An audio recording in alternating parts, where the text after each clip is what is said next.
Esto surge a partir del año 2018, donde entramos en contacto, particularmente entro yo en contacto con la comunidad, porque venía antes a la zona a hacer otras cosas en otro rol, no en el rol de psicólogo comunitario, y desde allí en más empezamos a trazar líneas, ideas para poder hacer un proyecto de extensión desde la Facultad de Psicología de la Universidad de la Aconcagua. Cuando hablamos de la Facultad de Psicología uno piensa en psicólogo y piensa en el trabajo del uno a uno, ¿no? Del paciente y el psicólogo. En este caso la psicología comunitaria, que es una rama de la psicología, trabaja con comunidades, con grupos, desarrollando y facilitando las transformaciones y demás. Entonces, nos parecía muy oportuno esta línea y esta rama de la psicología, la cual nosotros, la desarrollamos y trabajamos, hacerlo con pueblos originarios, ¿no? El proyecto se llama Organización y Participación Comunitaria desde el Plan de Vida como FLM con la comunidad Baichil Antriao. Tiene que ver en realidad con un proyecto que co-construimos y co-validamos con la comunidad a partir de que Juan arrancó a venir, es un proceso que se remonta a ese momento y que después en los diversos encuentros que hemos ido teniendo hemos ido dialogando en función de los intereses y de lo que se entiende como una necesidad sentida por parte de la comunidad en cuanto al laburo concreto que podemos llegar a ofrecer desde el rol que tenemos como psicólogos, ¿no? Y psicólogas. Bien, el equipo de extensión nace con, nosotros dos, más Vivian Antón y Carla Frías en su momento, en el año 2018, luego Carla se va a Salta a hacer la residencia justamente de psicología comunitaria y se suma al equipo Paola Weider, que somos ahora los 4 que estamos, trabajando junto con la comunidad. El proyecto, trabaja con una metodología que es la investigación acción participativa, ¿no? La IAP. Esto es importante porque justamente esto nos da a nosotros el marco ético para poder trabajar con la comunidad. Es decir, nada de lo que se hace, como recién lo explicaba David, nada de lo que se hace no está validado por la comunidad y no responde a una necesidad sentida. Absolutamente todo responde a una necesidad sentida. Por ejemplo, en este caso, el desarrollo de la organización y la participación, como dice ese título largo, tiene que ver con el desarrollo de proyectos de turismo comunitario. Pero no porque seamos especialistas en turismo comunitario, que para eso lo están, sino porque podemos colaborar junto con talleres y facilitando espacios de reflexión acerca de qué cosas quiere, por ejemplo, visibilizar la comunidad de su forma de vida, de su cultura, de su situación con respecto a los conflictos territoriales. Entonces trabajamos desde ese lado buscando la validación de ellos para hacer todo lo que se haga junto con ellos. Un resultado posible es lo que hoy tienen como 2 proyectos aprobados, uno para la navegación del Correntoso y otro proyecto que tiene que ver con el desarrollo gastronómico dentro de la comunidad en el paradigma del turismo comunitario. ¿La cultura mapuche facilita un poco estos objetivos? Es un poco complejo hablar de la cultura mapuche en general. Para nosotros se trata más bien de un proceso de descolonización de la ciencia, porque la ciencia en sus paradigmas y también en lo que es la vida universitaria tiene toda una serie de influencias que la alejan por una parte de los pueblos en general, del pueblo mapuche en particular, y que obedecen a ciertos intereses que han sido plasmados en la historia oficial que se sigue en los sistemas educativos. Entonces nuestra principal tarea en ese sentido, si se habla de dificultades, tiene que ver con el descolonizar la mirada y el ir al encuentro del otro, de la otra, de los otros y las otras, en este caso el pueblo mapuche en particular, para poder conocerles y en la particularidad de lo que es la vida de cada comunidad, porque no hay una comunidad que sea igual a otra. Respondiendo un poco a lo anterior también, o sumándolo a lo que dice mi compañero, es un trabajo que lo comunitario, en este caso, se desarrolla. Es complejo decir que es con mayor o con menor facilidad que si fuese otra cultura, ¿no? Porque todos estamos inmersos o rodeados de una interculturalidad. Algunos más, otros menos y otros casi nada, ¿no? Solo sobre la cultura hegemónica.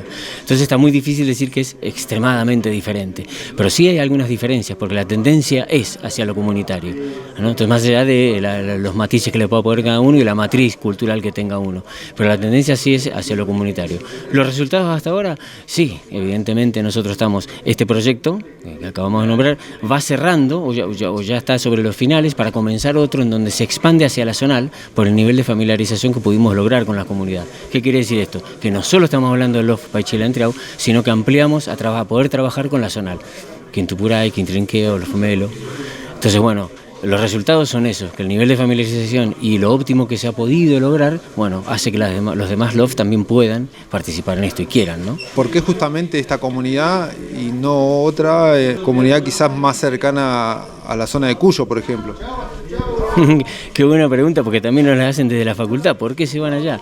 Hay una cosa que es clave, ¿no? Y recién mencionaba la palabra, familiarización.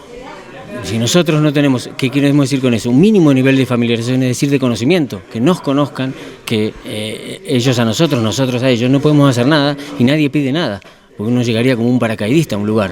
Hola, ¿qué tal? Golpea las manos, toca un timbre, golpea una puerta.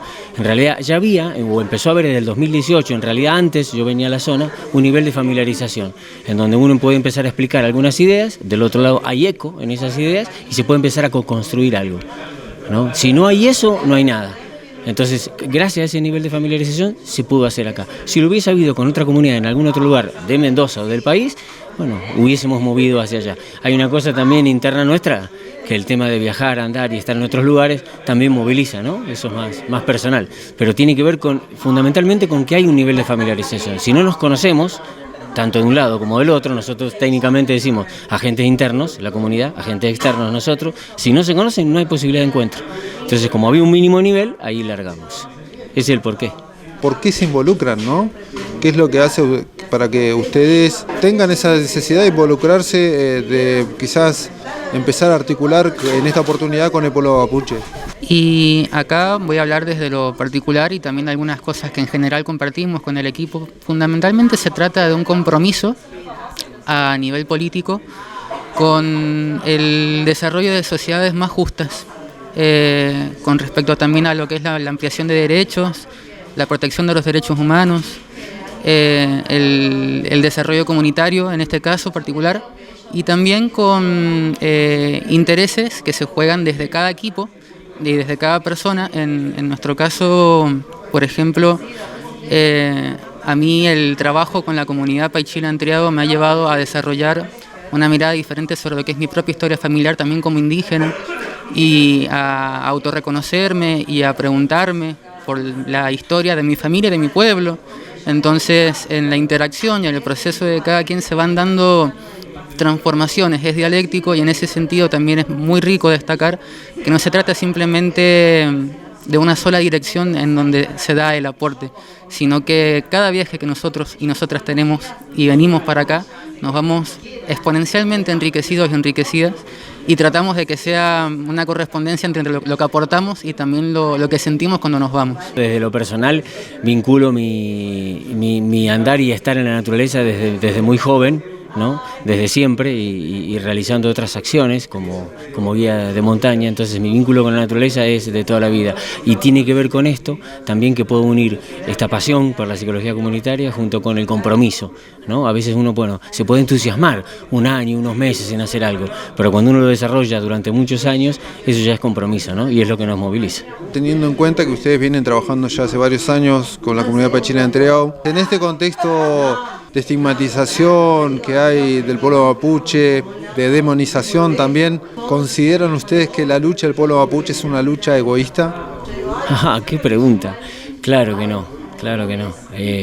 Cualquier derecho que se amplíe, cualquier lucha que haga que todo sea más justo, no es una lucha exclusivamente de un pueblo, exclusivamente de un colectivo, si podemos llevarlo a otro lado. Es una ganancia para todos y para todas las personas que conforman, no solo ese colectivo, sino que conforman la sociedad.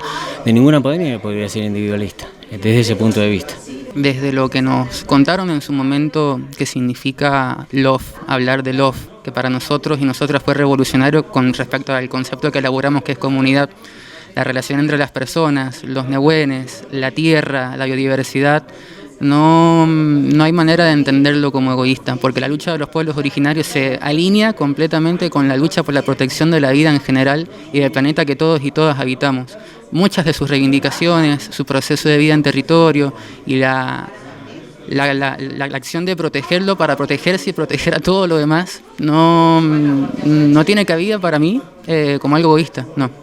Bueno, gracias también por poder visibilizar los trabajos, ¿no? Los pequeños trabajos que se van haciendo. Nosotros pertenecemos a una red de psicología de pueblos originarios que es un poco más que Argentina, ¿no? Expandido hacia otros países de Latinoamérica. Y bueno, hay poco registro, mucho trabajo, poco registro, y es incipiente para esta rama de la psicología la vinculación, ¿no? Entre psicología y pueblos originarios. Así que esto también nos suma a nosotros a una visibilización, así que agradecidos nosotros. Sí, comentar que un poco acerca del proyecto que hemos realizado junto con la comunidad Paichila Entreado ha sido plasmado en un libro sobre psicología indígena que ya está disponible en formato digital. Juan Pedro, ¿te acordás cómo se llamaba el libro? transitando por los caminos de nuestras comunidades nativoamericanas o algo por el estilo. Pero bueno, no me acuerdo exactamente. Que se los podemos compartir porque hace un recorrido muy interesante acerca de la labor desde la psicología con los pueblos indígenas y de esto que comentábamos hace un rato, que es nuestra mayor dificultad y reto, que es el de descolonizar la mirada para poder trabajar de otra manera y acompañar de otra manera en salud. Así que bueno, es otra de las marcas que ha ido dejando nuestro camino junto a ellos y a ellas acá en la comunidad.